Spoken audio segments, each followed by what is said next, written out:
Hello dear friends, welcome back to the new video.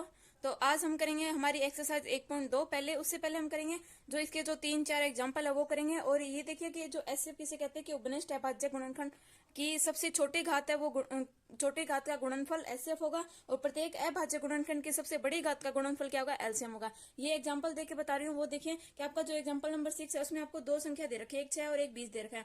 Okay, 6 का अभाज्य गुणनखंड क्या होगा, 2 की पावर 1 इंटू 3 की पावर 1। और 20 का अभाज्य गुणनखंड क्या हो जाएगा, 2 की पावर 2 इंटू 5 की पावर 1। ओके, ये हमारा किसका होगा, ये 20 का होगा, ये 6 का होगा। अभी देखिए इसमें एचसीएफ क्या होगा और एलसीएम क्या होगा। तो एचसीएफ मैंने आपको क्या बताया कि जो आपका उभयनिष्ठ अभाज्य गुणनखंड, इन दोनों में उभयनिष्ठ देखिए कौन सा है। देखिए इसमें 2 की पावर 1 इसमें भी आ रहा है और 2 की पावर 1 इसमें भी है, तो कॉमन इसमें हमारे पास क्या है, 2 की पावर 1। ओके, और सबसे छोटी घात यही है, हम 2 की पावर 2 नहीं लेंगे क्योंकि इसमें ना ही 2 ऊपर वाले में नहीं है, और कॉमन फैक्टर इसमें क्या है, 2 की पावर 1, तो हम 2 की पावर 1 लेंगे। तो हमारा जो एचसीएफ होगा वो होगा 2। ओके, और एलसीएम देखिए क्या होगा, एलसीएम होगा प्रत्येक अभाज्य गुणनखंड की सबसे बड़ी घात। तो यहाँ पे देखिए 2 की सबसे अधिकतम घात क्या है, 2, तो हम 2 लेंगे। इंटू में हमारे पास 3 की सबसे बड़ी घात क्या है, 1, तो हम 3 की 1 ही लेंगे। और 5 की क्या है, 5 की 1। ओके, तो ये हमारे पास सबसे बड़ी घात में ये थी, तो हम इसको सोल्व करेंगे। क्या होगा, 4 इंटू 3 इंटू 5, तो ये टोटल हमारा जो एलसीएम हो जाएगा वो क्या हो जाएगा, 60। ओके, जो एचसीएफ था वो आपका 2 आ गया और एलसीएम 60 आ गया। और इसमें एक बात और रखनी है ध्यान, वो देखिए क्या है। तो इसमें एक बात और ध्यान रखने की, जैसे कि आपको ये क्वेश्चन में एक वैल्यू ये है हमारे पास, और एक ये 20 है। ओके, ये हमारे पास दो वैल्यू है। तो इसका जो हमारे पास जो एचसीएफ आया और एलसीएम आया, तो देखिए कि एचसीएफ ए और बी का जो एचसीएफ आया इंटू में एलसीएम। ओके, ए और बी का जो एलसीएम है equal to A into B. तो इन दोनों का मल्टीप्लाई और इन दोनों का मल्टीप्लाई हमेशा सेम होगा। वो किसमें सिर्फ 2 ही संख्या होनी चाहिए, कोई तीसरी संख्या होगा तो इसमें ये रूल लागू नहीं होगा। ओके, तो हमारे पास ए देखो, ए 6 दे रखा है और बी की वैल्यू हमें क्या दे रखी है, 20 दे रखी है। तो पहले देखिए जो एचसीएफ है ए बी का वो हमारे पास क्या है, 2 है। तो देखिए 2 इंटू एलसीएम हमारे पास क्या है, 60, इजकल टू ए की वैल्यू क्या है, 6 इंटू बी की वैल्यू क्या है, 20। ओके, ये भी आपको सत्यता जांच करने के लिए बोले तो आप इस फॉर्मूले का यूज करोगे। तो ये देखिए 120 हो जाएगा, और इजकल टू में ये भी क्या जाएगा, 120। ये सिर्फ 2 संख्या के लिए है और ये इक्वल में आ रहा है, मतलब आपका जो एचसीएफ है और एलसीएम है वो बिल्कुल राइट है। और इसी के साथ आपका जो एग्जाम्पल नंबर 6 है वो कंप्लीट हो रहा है। और एक और एग्जाम्पल देखिए, एग्जाम्पल नंबर 7।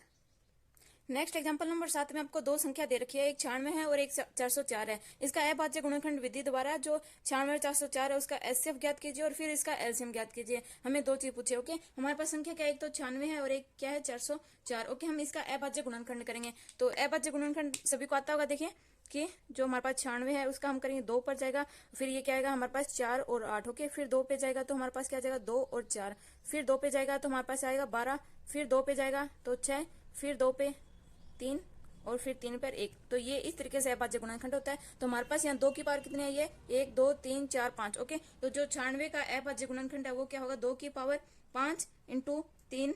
ओके, इसी तरीके से हम 404 का करेंगे। ओके, तो 404 का हमारे पास क्या आ जाएगा, 2 की पावर 404 का आएगा हमारे पास है 2 की पावर 2 इंटू में 101। ओके, ये अभाज्य गुणनखंड हो जाएगा। और इसमें देखिए एचसीएफ हम कैसे ज्ञात करेंगे, हमारे पास जो कॉमन फैक्टर आएगा इसमें देखिए 101 इसमें नहीं है, 2 की पावर 2 है और इसमें 2 की पावर 2, देखिए दोनों में 2 की पावर 2 कॉमन है। तो 2 की पावर 2 जो हमारा एचसीएफ हो जाएगा, और ये क्या हो गया, 4।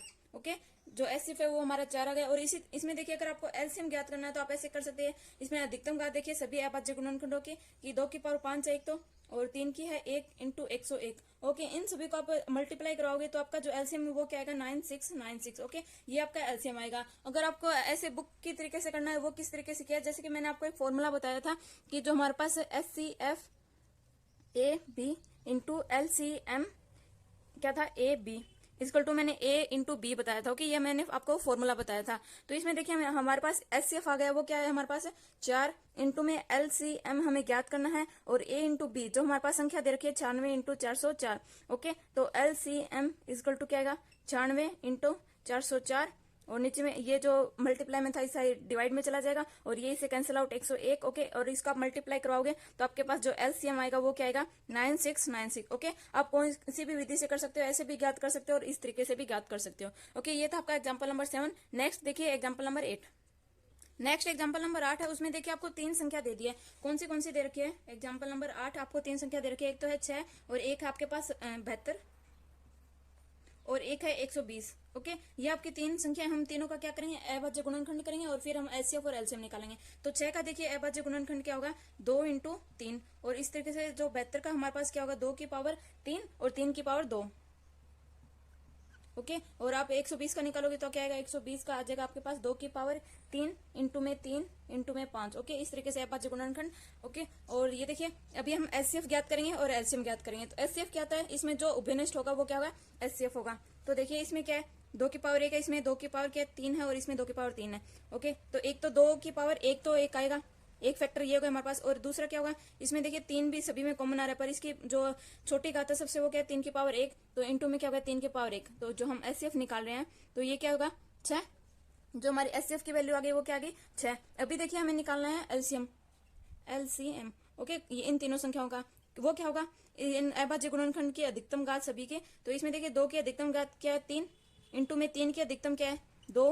और इंटू में क्या गया, 5। तो इनको आप सोल्व करोगे तो आपके पास क्या आएगा, 8। इंटू में ये क्या हो जाएगा, 9। इंटू में 5। और इसको आप मल्टीप्लाई कराओगे तो आपका 360 एलसीएम आ जाएगा। ओके, और मैंने आपको जो फॉर्मूला बताया था कि जो एचसीएफ आपको 2 संख्या दे रखी हो तो आपका जो एचसीएफ इंटू एलसीएम है वो इक्वल होगा ए इंटू बी के। ओके, और अभी हमारे पास ये 3 संख्या दे दी ए बी सी। तो इन जो HCF A B C into में जो LCM A B C. Okay, ये बात आपको ध्यान रखनी है। यहाँ पे आपका एग्जांपल खत्म हो गया है, ये मैं आपको बता रही हूँ। और इक्वल टू में ए इंटू बी इंटू सी। ओके, ये कभी भी बराबर नहीं हो सकते। ओके, ये सिर्फ 2 संख्या के लिए फॉर्मूला आता है, 3 के लिए ये लागू नहीं होता। ये आपको ध्यान में रखना है। दोबारा से देखिए 6 का अभाज्य गुणनखंड किया, और जो 72 का अभाज्य गुणनखंड किया, और 120 का अभाज्य गुणनखंड किया। फिर इसमें सबसे छोटी घात और उभयनिष्ठ होनी चाहिए, वो क्या थी हमारे पास, 2 × 3 थी। तो हमारा 6 क्या गया, एचसीएफ आ गया। एलसीएम देखिए इसमें जो सभी प्रत्येक अभाज्य गुणनखंड है उसकी अधिकतम घात क्या है, तो वो देखिए 2 की अधिकतम घात 3 है और 3 की अधिकतम घात 2 है। इंटू में क्या हो गया, 5। इसको सोल्व किया तो हमारे पास 360 आ गया। ओके, ये आपका आज एग्जाम्पल 8 तक पूरे कंप्लीट होते हैं, और कल हम एक्सरसाइज 1.2 करेंगे। तब तक लिए बाय, टेक केयर, और लाइक शेयर एंड सब्सक्राइब।